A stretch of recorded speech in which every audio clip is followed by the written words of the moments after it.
protected tribal land and tribal livelihood and will continue to do so. Congress party എല്ലാ കാലത്തും ആദിവാസി ജനതയുടെ ഭൂമിയും ആദിവാസി ജനതയുടെ ഉപജീവന മാർഗങ്ങളും സംരക്ഷിച്ചിട്ടുണ്ട്. ഞങ്ങൾ എല്ലായ്പ്പോഴും ഈ നാട്ടിലെ ആദിവാസികളുടെ ഭൂമിയും അവരുടെ ഉപജീവന മാർഗവും അതുപോലെ തന്നെ തുടർന്നും സംരക്ഷിക്കും എന്ന് നിങ്ങൾക്ക് ഉറപ്പ് നൽകുന്നു. In our manifesto for this election, we are also proposing a scheme called Nyay, in which 72,000 rupees will annually be given to every family which is in distress and in need. ഞങ്ങളുടെ പ്രകടന പത്രികയിൽ ഈ പ്രാവശ്യം 2019 കോൺഗ്രസ് അധികാരത്തിൽ വരികയാണെങ്കിൽ ഈ രാജ്യത്തെ പാവപ്പെട്ടവർക്ക് ഓരോ വർഷവും 72,000 രൂപ അവരുടെ ബാങ്ക് അക്കൗണ്ടിൽ നിക്ഷേപിക്കുന്ന ന്യായ് എന്ന പദ്ധതി, അടിസ്ഥാന വരുമാനം ലഭ്യമാക്കുന്ന ഒരു പദ്ധതി കൂടി നടപ്പിലാക്കും എന്ന് ഞങ്ങൾ ഉറപ്പ് നൽകുന്നു. Young people will be able to start their own companies, their own businesses without the baggage of multiple permissions and taxes. അതുപോലെ തന്നെ ഈ രാജ്യത്തെ ചെറുപ്പക്കാർക്ക് ഗവൺമെന്റുകളിൽ നിന്നും ഗവൺമെന്റ് ഡിപ്പാർട്ട്മെന്റുകളിൽ നിന്നും ധാരാളം അനുമതികളും അനുവാദങ്ങളും ലഭിക്കാതെ ധാരാളം നികുതി കൊടുക്കാൻ ആവശ്യം വരികയില്ല. അങ്ങനെ ഒരു സാഹചര്യത്തിൽ അവർക്ക് ധാരാളം സംരംഭങ്ങൾ സ്ഥാപിക്കാനുള്ള ഒരു സംവിധാനവും കോൺഗ്രസ് ഉറപ്പ് നൽകുന്നു. Education up to the 12th standard and health in government hospitals will be provided for free. 12ാം class വരെ ഈ നാട്ടിലെ എല്ലാ എല്ലാ വിദ്യാർത്ഥിനികൾക്കും സൗജന്യ വിദ്യാഭ്യാസം, അതുപോലെ തന്നെ എല്ലാവർക്കും സൗജന്യ രോഗനിർണയവും ചികിത്സയും. ഇതും കോൺഗ്രസ് പ്രകടന പത്രികയിൽ നിങ്ങൾക്ക് നൽകുന്ന പ്രധാനപ്പെട്ട വാഗ്ദാനങ്ങളാണ്. The fundamental difference between what the BJP promises you and the Congress promises you is firstly that the Congress has the intention to deliver, and it has proved this. It has proved this in states where the Congress has come to power and has waived loans of farmers in the last few months itself. നിങ്ങളോട് ഞാനൊന്ന് പറയട്ടെ, BJP നൽകുന്ന വാഗ്ദാനങ്ങളുടെയും കോൺഗ്രസ് നൽകുന്ന വാഗ്ദാനങ്ങളുടെയും അടിസ്ഥാന വ്യത്യാസം എന്താണെന്ന് അറിയുമോ? കോൺഗ്രസ് നിങ്ങൾക്ക് വാഗ്ദാനങ്ങൾ നൽകുമ്പോൾ അത് നിറവേറ്റാനുള്ള ഇച്ഛാശക്തിയോടുകൂടിയാണ് കോൺഗ്രസ് നിങ്ങൾക്ക് വാഗ്ദാനങ്ങൾ നൽകുന്നത്. അത് കോൺഗ്രസ് തെളിയിച്ചതുമാണ്. ഞങ്ങൾ അധികാരത്തിൽ വന്ന 3 സംസ്ഥാനങ്ങൾ കർഷകരുടെ കടം എഴുതി തള്ളിയതോടുകൂടെ കോൺഗ്രസ് വാഗ്ദാനങ്ങൾ നിങ്ങളോട് നിറവേറ്റും എന്ന് ഞങ്ങൾ തെളിയിച്ചതാണ്. And the other fundamental difference is that the Congress wants to empower you. The Congress understands that the power of the people is supreme. മറ്റൊരു അടിസ്ഥാന വ്യത്യാസം എന്ന് പറഞ്ഞാൽ കോൺഗ്രസിനെ ശക്തീകരിക്കേണ്ടത് നിങ്ങളെയാണ്. നിങ്ങൾ ഓരോരുത്തരെയുമാണ് കോൺഗ്രസിനെ ശക്തീകരിക്കേണ്ടത്. കോൺഗ്രസ് മനസ്സിലാക്കുന്നു അധികാരവും ശക്തിയും നിങ്ങൾക്കുള്ളതാണ്, നിങ്ങൾക്ക് വേണ്ടതാണെന്ന് കോൺഗ്രസ് മനസ്സിലാക്കുന്നു. Whereas the BJP has shown that it does not respect the people. It does not understand that the power is given to it by you.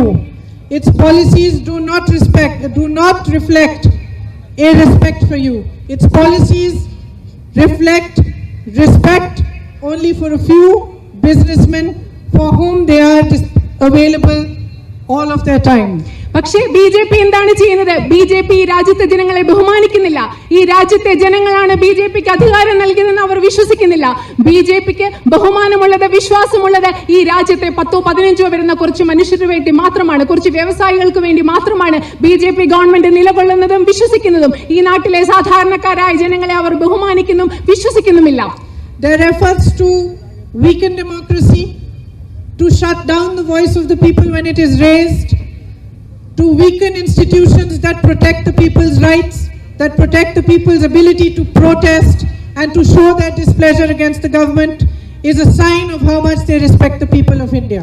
നമ്മുടെ ബിജെപി ഗവൺമെന്റ്, ഈ രാജ്യത്തിലിരിക്കുന്ന ബിജെപി ഗവൺമെന്റ് എങ്ങനെയാണോ ഈ ജനാധിപത്യത്തെ ദുർബലപ്പെടുത്തുന്നത്, എങ്ങനെയാണോ ഈ ജനാധിപത്യ സ്ഥാപനങ്ങളെ ഇല്ലാതാക്കുന്നത്, എങ്ങനെയാണോ ഈ രാജ്യത്തെ ജനങ്ങളുടെ ശബ്ദത്തെ അടിച്ചമർത്തുന്നത്, ഇതെല്ലാം വ്യക്തമാക്കുന്നത് ബിജെപിക്ക് ഈ രാജ്യത്തെ ജനങ്ങളെ ഒരിക്കലും ബഹുമാനിക്കാനും വിശ്വസിക്കാനും കഴിയുകയില്ലെന്നും അവർക്ക് ഈ രാജ്യത്തെ ജനങ്ങളോട് ഒരു ബഹുമാനവും ഇല്ലെന്നുള്ളതിന്റെ സൂചനകളാണ്.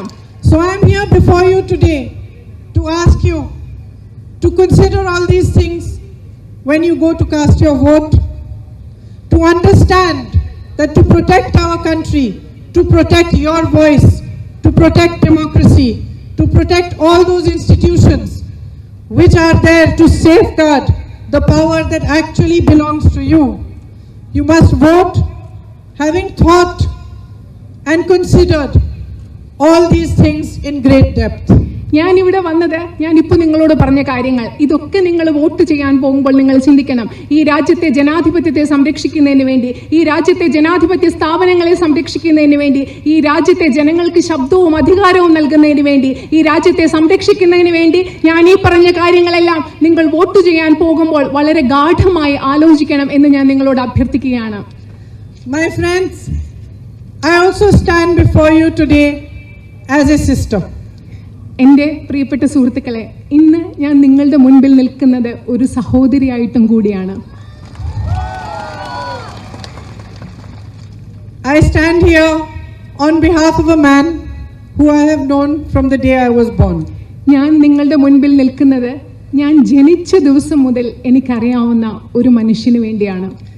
He is going to be your candidate in this election, and over the last 10 years he has faced a massive personal attack from his opponents. അദ്ദേഹം ഈ ഇലക്ഷനിൽ നിങ്ങളുടെ സ്ഥാനാർത്ഥിയായി മത്സരിക്കുകയാണ്. കഴിഞ്ഞ 10 വർഷങ്ങളായി അദ്ദേഹത്തിന്റെ നേരെ നടന്നിട്ടുള്ള വ്യക്തിപരമായ ആക്രമണങ്ങൾ, കടുത്ത വ്യക്തിപരമായ ആക്രമണങ്ങളെ അതിജീവിച്ചുകൊണ്ടാണ് കഴിഞ്ഞ 10 വർഷമായി അദ്ദേഹം നിങ്ങൾക്ക് വേണ്ടി പ്രവർത്തിക്കുന്നത്. They have sought to portray in front of all of you and in front of the people of India a character of his which is very far from the truth. അദ്ദേഹം ശരിക്കും ആരാണ്? അദ്ദേഹത്തെ വ്യക്തിപരമായി ആക്രമിക്കുന്ന ആളുകൾ മുഴുവൻ അദ്ദേഹം ശരിക്കും എന്താണെന്നറിയാതെ, അദ്ദേഹം ആരാണെന്നറിയാതെ, അദ്ദേഹമല്ലാത്ത ഒരു സ്വഭാവ രീതിയാണ്, അദ്ദേഹത്തിന്റെ സ്വഭാവത്തെക്കുറിച്ച് അദ്ദേഹം എന്തല്ലയോ അതൊക്കെയാണ് നിങ്ങളുടെ മുൻപിൽ അദ്ദേഹം ചിത്രീകരിച്ചിരിക്കുന്നത്. അദ്ദേഹം എന്തല്ല അതാണ് അദ്ദേഹത്തിന്റെ എതിരാളികൾ കഴിഞ്ഞ 10 വർഷങ്ങളായി അദ്ദേഹത്തെക്കുറിച്ച് നിങ്ങളുടെ മുൻപിൽ ചിത്രീകരിച്ചിരിക്കുന്നത്. It is for this reason that I would like to tell you a little about him today. അതേ കാരണം കൊണ്ട് തന്നെയാണ് ഇന്ന് എൻ്റെ പ്രിയപ്പെട്ട സഹോദരനെ കുറിച്ച് നിങ്ങളോട് ഞാൻ കുറച്ച് കാര്യങ്ങൾ പറയാൻ ആഗ്രഹിക്കുന്നത്. My brother Rahul is elder to me by 2 years. എൻ്റെ സഹോദരൻ രാഹുൽ എന്നെക്കാളും 2 വയസ്സ് മൂത്തതാണ്. He has been my ally through both the most beautiful and the most painful moments of my life. എൻ്റെ ജീവിതത്തിലെ ഏറ്റവും സുന്ദരമായ നിമിഷങ്ങളിലും ഏറ്റവും വേദന നിറഞ്ഞ നിമിഷങ്ങളിലും എൻ്റെ കൂടെ എൻ്റെ കൈപിടിച്ച് നിന്ന ആളാണ് എൻ്റെ സുഹൃത്തായ എൻ്റെ സഹോദരനായ Rahul. As children, the two of us shared a childhood in which we experienced the devastation of violence and loss. ഞങ്ങൾ രണ്ടുപേരും ഞങ്ങളുടെ ബാല്യകാലത്ത് ഒരുമിച്ച് ജീവിച്ചപ്പോൾ അക്രമം, ജീവിതത്തിലുണ്ടാകുന്ന ദുരന്തം എത്രമാത്രമാണെന്ന് ഞങ്ങൾ രണ്ടുപേരും ഒരുമിച്ചാണ് മനസ്സിലാക്കിയത്. Indiraji was like another mother to us. Indiraji ഞങ്ങൾക്ക് മറ്റൊരു അമ്മയെ പോലെയായിരുന്നു. My brother was 14 years old and I was 12 when she was assassinated in our own home. ഞങ്ങളുടെ സ്വന്തം വീട്ടിൽ ഇന്ദിരാജി മൃഗീയമായി കൊല ചെയ്യപ്പെട്ടപ്പോൾ എൻ്റെ സഹോദരന് 14 വയസ്സായിരുന്നു, എനിക്ക് 12 വയസ്സും. Our small family of 4 was bound together by the deep love that our parents shared, and that love gave us the courage to face what was happening to us. ഞങ്ങളുടെ 4 പേർ ചേർന്നടങ്ങുന്ന ഒരു ചെറിയ കുടുംബം, ആ കുടുംബത്തിൽ ഞങ്ങൾക്ക് എല്ലാ പ്രതിസന്ധികളെയും അതിജീവിക്കാനുള്ള ധൈര്യം നൽകിയത് ഞങ്ങൾ 4 പേരും തമ്മിലുണ്ടായിരുന്ന അഗാധമായ ആഴമേറിയ സ്നേഹത്തിന്റെ ഒരു ബന്ധമായിരുന്നു. 7 years later, at the age of 21, when my brother was studying in Harvard University, my father was assassinated. Indiraji കൊല്ലപ്പെട്ട് 7 വർഷങ്ങൾക്ക് ശേഷം എൻ്റെ സഹോദരൻ ഹാർവർഡ് യൂണിവേഴ്സിറ്റിയിൽ പഠിക്കുന്ന കാലത്ത്, അദ്ദേഹത്തിന് 21 വയസ്സുള്ള സമയത്താണ് എൻ്റെ പിതാവ് അതുപോലെ തന്നെ മൃഗീയമായി കൊല്ലപ്പെട്ടത്. My brother and I were shattered. ഞാനും എൻ്റെ സഹോദരനും തകർന്നുപോയി. But even in that moment of shattering, he said to me that he had no anger in his heart. അങ്ങനെ എല്ലാ വിധത്തിലും തകർന്നുപോയ അവസ്ഥയിലും എൻ്റെ സഹോദരൻ എന്നോട് പറഞ്ഞു, എൻ്റെ ഹൃദയത്തിൽ അല്പം പോലും വിദ്വേഷവും ദ്വേഷവുമില്ല. Soon after the passing away of my father, my brother decided to work hard and equip himself to fulfill the dreams that my father could not fulfill. എൻ്റെ പിതാവ് മരണപ്പെട്ട് കൊല്ലപ്പെട്ട ശേഷം എൻ്റെ സഹോദരൻ തീരുമാനിച്ചു, എൻ്റെ പിതാവിൻ്റെ സ്വപ്നങ്ങൾ സാക്ഷാത്കരിക്കുന്നതിന് വേണ്ടി ഞാൻ പ്രവർത്തിക്കും, അതിനുവേണ്ടി ഞാൻ എന്നെ സ്വയം സജ്ജമാക്കും എന്ന് ചിന്തിച്ച് അദ്ദേഹം അതിനുവേണ്ടി കഠിനാധ്വാനം ചെയ്യാൻ ആരംഭിച്ചു. He finished his education at Cambridge University in the UK and got himself a job. He worked anonymously without the crutches of connections and the name of his family until he came back to India in 2004 and stood for election in Amethi for the first time. അതിനുശേഷം അദ്ദേഹം UK-യിലെ ഇംഗ്ലണ്ടിലെ Cambridge യൂണിവേഴ്സിറ്റിയിൽ അദ്ദേഹത്തിന്റെ വിദ്യാഭ്യാസം പൂർത്തിയാക്കി. അതേ തുടർന്ന് ആരും അറിയാതെ, അദ്ദേഹത്തിന്റെ കുടുംബം എന്തെന്നറിയാതെ, അദ്ദേഹത്തിന്റെ പേരെന്തെന്നറിയാതെ അദ്ദേഹം അവിടെ ജോലി ചെയ്തു. അതിനുശേഷം 2004-ൽ അദ്ദേഹം ഇന്ത്യയിലെത്തി അമേഠിയിൽ നിന്ന് തെരഞ്ഞെടുപ്പിന് മത്സരിച്ചു. My brother is a man who believes so deeply in equality that he will not remain silent in the face of inequality. എൻ്റെ സഹോദരൻ സമത്വം, തുല്യത എന്ന ചിന്താഗതിയിൽ വളരെ ആഴത്തിൽ വിശ്വസിക്കുന്ന ഒരു വ്യക്തിയാണ്. അസമത്വം നമ്മുടെ രാജ്യത്തോ സമൂഹത്തിലോ നിലനിൽക്കുന്ന ഒരു സാഹചര്യത്തിൽ അദ്ദേഹത്തിന് ഒരിക്കലും മിണ്ടാതിരിക്കാനും പ്രതികരിക്കാതിരിക്കാനും ആവില്ല. Sensing the unfairness of the political system, one of the first things he did was he attempted to democratize the frontal organizations of the Congress party of which he was in charge. നമ്മുടെ ജനാധിപത്യ സംവിധാനങ്ങളിൽ, രാഷ്ട്രീയ സംവിധാനങ്ങളിൽ നിലനിൽക്കുന്ന അസമത്വം മനസ്സിലാക്കിക്കൊണ്ട് അദ്ദേഹം ആദ്യം ചെയ്തത് നമ്മുടെ പാർട്ടിയുടെ പ്രധാനപ്പെട്ട സംവിധാനങ്ങളിൽ, സ്ഥാപനങ്ങളിൽ ജനാധിപത്യം കൊണ്ടുവരാനുള്ള ശക്തമായ ശ്രമങ്ങൾ നടത്തുകയാണ് അദ്ദേഹം ആദ്യം ചെയ്തത്. Despite much criticism, he went ahead. And even today, as I travel across India, I meet so many young MLAs who tell me that if it was not for this process that he had instituted in the frontal organizations, there would be no chance for them to have risen through the political system without patronage or favors. അദ്ദേഹം, എൻ്റെ സഹോദരൻ, ഇവിടുത്തെ പാർട്ടിയുടെ സ്ഥാപനങ്ങളിൽ ജനാധിപത്യം കൊണ്ടുവരാൻ ശക്തമായി ശ്രമിച്ചു. വളരെയധികം വിമർശനങ്ങൾ നേരിട്ടും അതൊന്നും കാര്യമാക്കാതെ അദ്ദേഹം മുൻപോട്ട് പോയി. ഈ രാജ്യത്തിന്റെ പല ഭാഗങ്ങളിൽ ഞാൻ സഞ്ചരിക്കുമ്പോൾ പലയിടത്തുമുള്ള യുവാക്കളും യുവതികളുമായ MLA-മാർ പറയുന്നു, രാഹുൽ ഗാന്ധി എന്ന വ്യക്തി ഇത്തരം പരിഷ്കാരങ്ങൾ ഈ സംവിധാനങ്ങളിൽ കൊണ്ടുവന്നില്ലെങ്കിൽ ഞങ്ങൾക്കാർക്കും ഇങ്ങനെ രാഷ്ട്രീയ സംവിധാനത്തിൽ വരാനും MLA-മാരാകുവാനും സാധിക്കുമായിരുന്നില്ല എന്ന് പല MLA-മാരും എന്നോട് പറയുന്നു. As I worked with him in Amethi, we started a group of self-help group for women. At that time, my idea was that it should help a few hundred women in the constituency, because wherever I used to go, I used to see how disempowered my sisters were and how much difficulty they had to face all on their own. അമേഠിയിൽ ഞാനും എൻ്റെ സഹോദരൻ രാഹുൽ ഗാന്ധിയും ഞങ്ങൾ ഒരുമിച്ച് പ്രവർത്തിച്ചപ്പോൾ ഞാൻ അവിടെ 100 പേർ ചേർന്ന സ്ത്രീകളുടെ സ്വയം സഹായ സംഘങ്ങൾ ഞങ്ങൾ തുടങ്ങി. എൻ്റെ ചിന്ത എന്ന് വെച്ചാൽ നമ്മുടെ സഹോദരിമാർ ധാരാളം ദുഃഖത്തിലാണ്, ദുരിതത്തിലാണ്. അവർക്ക് കുറച്ചു പേർക്ക് വേണ്ടി ഒരു സ്വയം സഹായ സഹകരണ സംഘം ആരംഭിക്കുക എന്നതായിരുന്നു എൻ്റെ ചിന്ത. When my brother became MP of Amethi, he grew that program which was helping 500 women into a program which is the biggest self-help group for women today in northern India, and there are more than 1 million women who are benefiting from it. അന്ന് 500 പേർക്ക് വേണ്ടി തുടങ്ങിയ ആ സ്വയം സഹായ സംഘം അതിനുശേഷം എൻ്റെ സഹോദരൻ അമേഠിയിലെ MP ആയപ്പോൾ വടക്കേ ഇന്ത്യ മുഴുവൻ പടർന്ന് പന്തലിച്ച് ഇന്ന് ഏകദേശം ദശലക്ഷക്കണക്കിന് സ്ത്രീകളെ സഹായിക്കുന്ന ഒരു വലിയ സ്വയം സഹായ സംഘമായി അവിടെ മാറിയിരിക്കുന്നു. One day elections were coming, and I said to him, there are so many women in this self-help group, why don't we tell them about our ideology and ask them to help us spread it? And he turned to me and he said, no, Priyanka, we are not empowering these ladies so that they should be indoctrinated with our views. We are empowering them so that they should have views of their own. And he did not let me do it. ഒരിക്കൽ election വന്നപ്പോൾ ഞാൻ എൻ്റെ സഹോദരൻ രാഹുലിനോട് ചോദിച്ചു, എന്തുകൊണ്ട് ഈ പറയുന്ന സ്വയം സഹായ സംഘങ്ങൾ, നമ്മൾ വളർത്തിയെടുത്ത സ്വയം സഹായ സംഘങ്ങളിലെ സ്ത്രീകളെ നമ്മളുടെ കോൺഗ്രസിന്റെ ആശയധാര പ്രചരിപ്പിക്കുന്നതിന് വേണ്ടി ഉപയോഗിച്ചുകൂടാ? അദ്ദേഹം എന്നോട് പറഞ്ഞു, ഇല്ല പ്രിയങ്ക, നമ്മൾ അവരെ ശക്തിപ്പെടുത്തുന്നത് നമ്മളുടെ ആശയധാരകൾ അവരിൽ അടിച്ചേൽപ്പിക്കാനല്ല, നമ്മുടെ ചിന്താധാരകളിൽ പകർത്താൻ വേണ്ടിയല്ല അവരെ നമ്മൾ ശക്തീകരിക്കുന്നത്. അവർക്ക് സ്വന്തമായ ചിന്താധാരകളും ആശയങ്ങളും അഭിപ്രായങ്ങളും ഉണ്ടാകാൻ വേണ്ടിയാണ് അവരെ നമ്മൾ ശക്തിപ്പെടുത്തുന്നത്. ഇല്ല, ഞാൻ അതിനൊരിക്കലും അനുവദിക്കില്ല. My brother is a man who led a farmers movement when his own party was in government in order to show his own party that they needed to reconsider their policies. സ്വന്തം party അധികാരത്തിലിരുമ്പോൾ കർഷക പ്രക്ഷോഭത്തിന്റെ മുൻനിരയിൽ നിന്ന ആളാണ് എന്റെ സഹോദരൻ. കാരണം അദ്ദേഹത്തിന് എല്ലാവരോടും പറയേണ്ടിയിരുന്നു കർഷകരുടെ പ്രശ്നങ്ങൾ പ്രധാനപ്പെട്ടതാണെന്ന്. He is a man who opposed an ordinance passed by his own government because he believed it protected untruth. അദ്ദേഹം ഒരു വ്യക്തിയാണ്, സ്വന്തം ഗവൺമെന്റ് അധികാരത്തിൽ വന്നപ്പോൾ നടപ്പിലാക്കിയ ഒരു ഓർഡിനൻസിനെതിരെ പ്രതികരിച്ച വ്യക്തിയാണ്. കാരണം അദ്ദേഹത്തിന് അസത്യത്തിന് വേണ്ടി ഒരിക്കലും നിലകൊള്ളാൻ സാധിക്കില്ല. He is a man who was ridiculed for his courage and berated for his ideas, yet he never allowed himself to become prey to anger and hatred.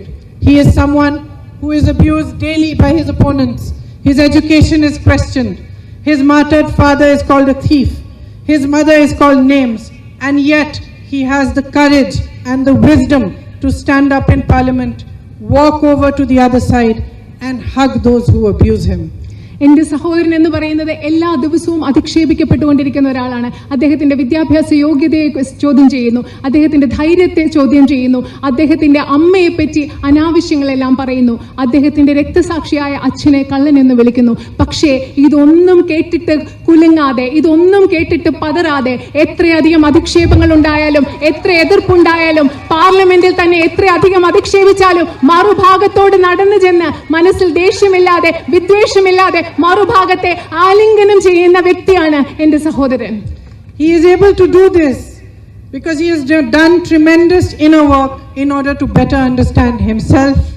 അദ്ദേഹത്തിന് ഇത് ചെയ്യാൻ സാധിക്കുന്നത് എന്തുകൊണ്ടാണെന്ന് അറിയാമോ? സ്വന്തം മനസ്സിനോട്, സ്വന്തം ആത്മാവിനോട് വളരെയധികം സംസാരിച്ചുകൊണ്ട് ഞാൻ എന്താണ് എന്ന് മനസ്സിലാക്കാൻ അദ്ദേഹം വളരെയധികം പരിശ്രമിച്ചിട്ടുണ്ട്. അതുകൊണ്ടാണ് അദ്ദേഹത്തിന്റെ മനസ്സിൽ വിദ്വേഷത്തിനെതിരെ ഇന്നും സ്നേഹവും കരുണയും മാത്രം നിലനിൽക്കുന്നത്. It is not much known, but he has read most of the religious texts of Hinduism, Islam, Buddhism and also of Christianity. ഒരു പക്ഷേ എല്ലാവർക്കും അറിയില്ല, പക്ഷേ എല്ലാ മതങ്ങളുടെയും, ഹിന്ദുയിസത്തിന്റെയും ഇസ്ലാമിന്റെയും ക്രിസ്ത്യാനിറ്റിയുടെയും ബുദ്ധിസത്തിന്റെയും ഒക്കെ മതഗ്രന്ഥങ്ങൾ അദ്ദേഹം ആഴത്തിൽ പഠിക്കുന്ന വ്യക്തിയാണ് എന്റെ സഹോദരൻ. And he understands the Vedas, the Upanishads, Shaivism with a great depth that I doubt very much those who claim to be the political custodians of Hinduism understand. വേദങ്ങളും ഉപനിഷത്തുകളും ശൈവിസവും എല്ലാം അദ്ദേഹത്തിന് വളരെ ആഴത്തിൽ അറിയാം. എനിക്ക് നല്ല സംശയമുണ്ട്, ഹിന്ദുയിസത്തിന്റെ രാഷ്ട്രീയ രക്ഷാധികാരികൾ എന്ന് കാവൽക്കാരെന്ന് പറഞ്ഞ് നടക്കുന്ന ആളുകൾക്ക് അദ്ദേഹത്തിന് അറിയാവുന്ന ആഴത്തിന്റെ അല്പമെങ്കിലും ഹിന്ദുയിസത്തെ കുറിച്ച് അറിയാമോ എന്ന് സംശയമുണ്ട്. അവർക്കറിയാവുന്നതിലും കൂടുതൽ ആഴത്തിൽ ഹിന്ദുയിസത്തെയും ശൈവിസത്തെയും വേദാസിനെയും ഉപനിഷത്തിനെയും മനസ്സിലാക്കാൻ സാധിക്കുന്ന ആളാണ് എന്റെ സഹോദരൻ. In his personal life, he is simple. One day I went to his house and I saw him cleaning his cupboard. I asked him, "What are you doing?" അദ്ദേഹത്തിന്റെ വ്യക്തി ജീവിതത്തിൽ അദ്ദേഹം വളരെ ലളിതനായ ഒരു വ്യക്തിയാണ്. ഞാൻ ഒരു ദിവസം അദ്ദേഹത്തിന്റെ വീട്ടിൽ പോയപ്പോൾ ഞാൻ നോക്കിയപ്പോൾ അദ്ദേഹത്തിന്റെ കബേർഡ് അദ്ദേഹം വൃത്തിയാക്കുകയാണ്. ഞാൻ അദ്ദേഹത്തോട് ചോദിച്ചു, എന്താണ് ഈ ചെയ്യുന്നത്? He said, "I am reducing everything I have to just 10 things." അദ്ദേഹം പറഞ്ഞു, എൻ്റെ കയ്യിലുള്ള എല്ലാ സാധനങ്ങളും ഞാൻ വെറും 10 സാധനങ്ങളായി ചുരുക്കുകയാണ്. And ever since then, he neither has more than that, nor he needs more than that. അന്നു മുതൽ ഇന്ന് വരെ അദ്ദേഹത്തിന് സ്വന്തമായിട്ട് 10 വസ്തുക്കളല്ലാതെ വേറെ ഒന്നും കൂടുതലില്ല. അദ്ദേഹത്തിന് അതിൽ കൂടുതൽ ആവശ്യവുമില്ല. Since I am telling you about him, and I know you love soccer, he loves soccer as well. ഞാൻ അദ്ദേഹത്തെക്കുറിച്ച് പറയുമ്പോൾ പല കാര്യങ്ങൾ അദ്ദേഹത്തെക്കുറിച്ച് പറയാണ്. ഒരു കാര്യം കൂടെ പറയാം, എനിക്കറിയാം നിങ്ങൾക്ക് സോക്കർ ഇഷ്ടമാണ്, അദ്ദേഹത്തിനും ഇഷ്ടമാണ്. He is a black belt in Aikido, a qualified pilot, an instructor level free diver who can dive 75 meters into the sea in one breath. He has done mountaineering courses with the ITBP when he was young. He is passionate about soccer and travel and has traveled the world to understand people, social movements and political ideologies. അദ്ദേഹത്തിന് നിങ്ങൾക്കറിയാത്ത പല കാര്യങ്ങളുമുണ്ട്. അദ്ദേഹം ഒരു ഡൈവറാണ്, അദ്ദേഹം trained ആയിട്ടുള്ള ഒരു പൈലറ്റാണ്, അദ്ദേഹത്തിന് 75 metre താഴേക്ക് ഡൈവ് ചെയ്യാൻ സാധിക്കും. അതുപോലെ ഫുട്ബോൾ, സോക്കർ വളരെയധികം ഇഷ്ടപ്പെടുന്ന ആളാണ്. അദ്ദേഹം ലോകം മുഴുവൻ യാത്ര ചെയ്ത് വ്യത്യസ്ത സംസ്കാരങ്ങളെയും മനുഷ്യരെയും സാമൂഹ്യ പ്രക്ഷോഭങ്ങളെയും മനസ്സിലാക്കാൻ ശ്രമിക്കുന്ന ആളാണ്. But he will never let anyone talk about these accomplishments And I'm sure when he finds out that I have said all this today, he's not going to like it very much. അത് മാത്രമല്ല, ഞാൻ അദ്ദേഹത്തെക്കുറിച്ച് വളരെയധികം കാര്യങ്ങൾ പറഞ്ഞു. അദ്ദേഹത്തിന്റെ നേട്ടങ്ങളെക്കുറിച്ചും വ്യക്തിപരമായ കാര്യങ്ങളെക്കുറിച്ചും ഒക്കെ മറ്റുള്ളവർ പറയുന്നതിൽ താല്പര്യമില്ല. എനിക്കിന്ന് ഉറപ്പുണ്ട്, ഞാൻ ഇവിടെ വന്ന് നിങ്ങളോട് അദ്ദേഹത്തെക്കുറിച്ച് ഈ കാര്യങ്ങളെല്ലാം പറഞ്ഞെന്നറിയുമ്പോൾ അദ്ദേഹത്തിന് അത് ഇഷ്ടപ്പെടുകയില്ല എന്ന് എനിക്ക് നല്ല ഉറപ്പുണ്ട്. Because he shuns publicity for himself. കാരണം സ്വയം പബ്ലിസിറ്റി ലഭിക്കുന്നത്, സ്വയം പ്രചരിപ്പിക്കുന്നത് അദ്ദേഹത്തിന് താല്പര്യമില്ലാത്ത കാര്യമാണ്. And he is a man for whom being praised or being victorious has no meaning. അദ്ദേഹത്തെ ആരെങ്കിലും സ്തുതിക്കുക, അദ്ദേഹം വളരെ നല്ലതാണെന്ന് പറയുക, അദ്ദേഹം വിജയിയാണെന്ന് പറയുക, ഇത്തരം കാര്യങ്ങൾക്ക് അദ്ദേഹം വലിയ അർത്ഥം കൊടുക്കുന്നതേയില്ല. For him, justice matters, truth matters, and equality for everyone around him matters. അദ്ദേഹത്തിന് പ്രധാനപ്പെട്ടത് ന്യായമാണ്, സത്യമാണ്. തന്റെ ചുറ്റുമുള്ള ആളുകൾക്ക് സമത്വവും സത്യവും തുല്യതയും ലഭിക്കുന്നത്. ഈ വക കാര്യങ്ങളാണ് സ്വന്തം പബ്ലിസിറ്റിയെക്കാളും സ്വന്തം വിജയത്തെക്കാളും എന്റെ സഹോദരന് എന്നും പ്രധാനപ്പെട്ടത്. He never looks at a problem superficially. He finds the root of the problem. He finds the structural issue with it. And he works hard and single-mindedly to resolve it.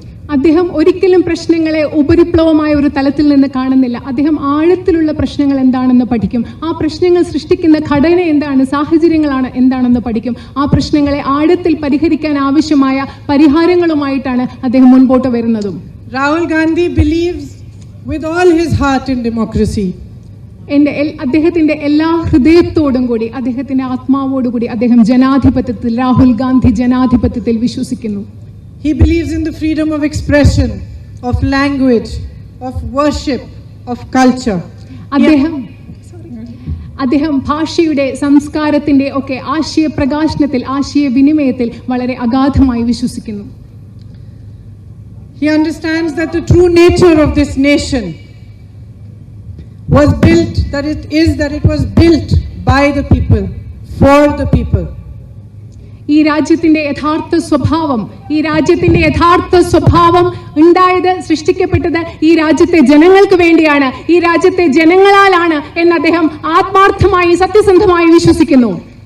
We all go to him for advice, and he always speaks the truth, whether we like it, whether it makes us angry or upset or not.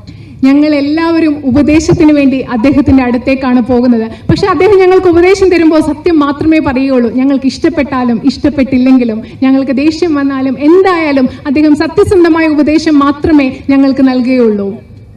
In the atmosphere of division, hatred and negativity that pervades our country today, where the greed for political power is so insatiable that it has displaced the needs of the people, the suffering of the people, that the constitution is being destroyed, that democracy is being undermined, and the people's suffering has become secondary to one man's whims and weaknesses.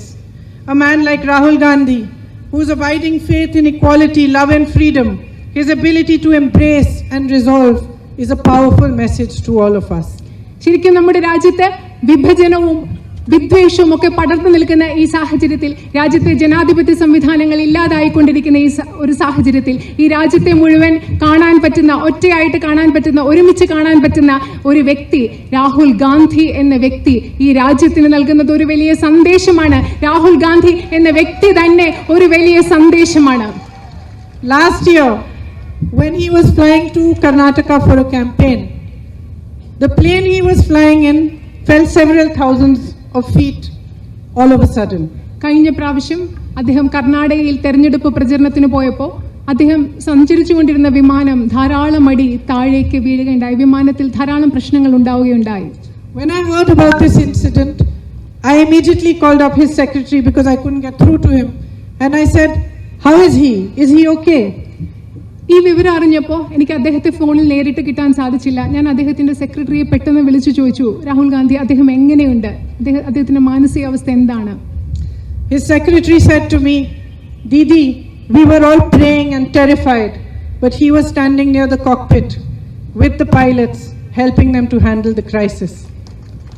Secretary എന്നോട് പറഞ്ഞു, ദീദി, ഞങ്ങളൊക്കെ വളരെയധികം പേടിച്ചു പോയി, ഞങ്ങളൊക്കെ വളരെ വിഷമിച്ചു പോയി, പക്ഷേ രാഹുൽ ഗാന്ധി ധൈര്യത്തോടുകൂടി കോക്പിറ്റിന്റെ അടുത്ത് നിന്ന് പൈലറ്റിന്റെ കൂടെ നിന്ന് ആ പൈലറ്റിനെ ആ സാഹചര്യം നേരിടാൻ, ആ വളരെ ബുദ്ധിമുട്ടുള്ള സാഹചര്യം നേരിടാൻ അദ്ദേഹത്തെ സഹായിക്കുകയായിരുന്നു. He was completely calm. അദ്ദേഹം ഏറെ ശാന്തനായിരുന്നു. അത്ര പ്രതികൂലമായ ഒരു സാഹചര്യത്തിലും അദ്ദേഹം ഏറെ ശാന്തനായിരുന്നു. He is a man I can depend upon to stand by me through thick and thin, to show me always unflinchingly right from wrong. അദ്ദേഹം ഒരു വ്യക്തിയാണ് എൻ്റെ എല്ലാ അവസ്ഥകളിലും, എൻ്റെ സുഖത്തിലും ദുഃഖത്തിലും എല്ലാ അവസ്ഥയിലും എനിക്ക് ഒരുമിച്ച് കൂടെ നിൽക്കാൻ സാധിക്കുന്ന വ്യക്തിയാണ്. എല്ലായ്പ്പോഴും എനിക്ക് ശരിയും തെറ്റും കാണിച്ചു തരുന്ന, എല്ലായ്പ്പോഴും എൻ്റെ കൂടെ നിൽക്കാൻ കഴിയുന്ന, കൈപിടിച്ച് നിൽക്കാൻ കഴിയുന്ന വ്യക്തിയാണ് എൻ്റെ സഹോദരൻ. In whose hands I know you are safe. I know he is fully committed to your welfare, and I know that if there is ever a crisis, he will stand by you shoulder to shoulder and fight for you. അങ്ങനെ എല്ലാ കാലത്തും എല്ലാ സുഖത്തിലും ദുഃഖത്തിലും എൻ്റെ കൂടെ നിൽക്കുന്ന ആ മനുഷ്യൻ, എൻ്റെ സഹോദരൻ, അദ്ദേഹത്തിൻ്റെ കൈകളിൽ നിങ്ങൾ സുരക്ഷിതരാണെന്ന് എനിക്ക് ഉറക്കെ പറയാൻ സാധിക്കും. അദ്ദേഹം നിങ്ങളുടെ ക്ഷേമത്തിനും നിങ്ങളുടെ നന്മയ്ക്കും വേണ്ടി പൂർണ്ണമായി കടപ്പെട്ടിരിക്കുന്ന പ്രതിബദ്ധതയുള്ള ആളാണെന്ന് എനിക്ക് നന്നായി പറയാൻ സാധിക്കും. So my sisters and brothers of Wayanad, I entrust you with my brother Rahul, and I believe and know that you will put your faith in him and he will be true to you. എൻ്റെ വയനാട്ടിലെ പ്രിയപ്പെട്ട സഹോദരി സഹോദരന്മാരെ, ഞാൻ എൻ്റെ സഹോദരനായ രാഹുലിനെ നിങ്ങളെ ഏൽപ്പിക്കുന്നു. എനിക്കറിയാം നിങ്ങൾ അദ്ദേഹത്തിൽ വിശ്വസിക്കുമെന്ന്, അദ്ദേഹത്തോടൊപ്പം നിങ്ങൾ നിൽക്കുമെന്നും അദ്ദേഹം നിങ്ങളെ എല്ലാ കാലവും നോക്കുമെന്നും നിങ്ങൾക്ക് വേണ്ടി പ്രവർത്തിക്കുമെന്നും ഞാൻ വിശ്വസിക്കുന്നു. ഞാൻ എൻ്റെ സഹോദരനെ നിങ്ങളെ ഏൽപ്പിക്കുന്നു. Thank you for having come all the way to hear me speak. I know it's very hot and I hope I haven't caused you too much disturbance by making you wait. Thank you.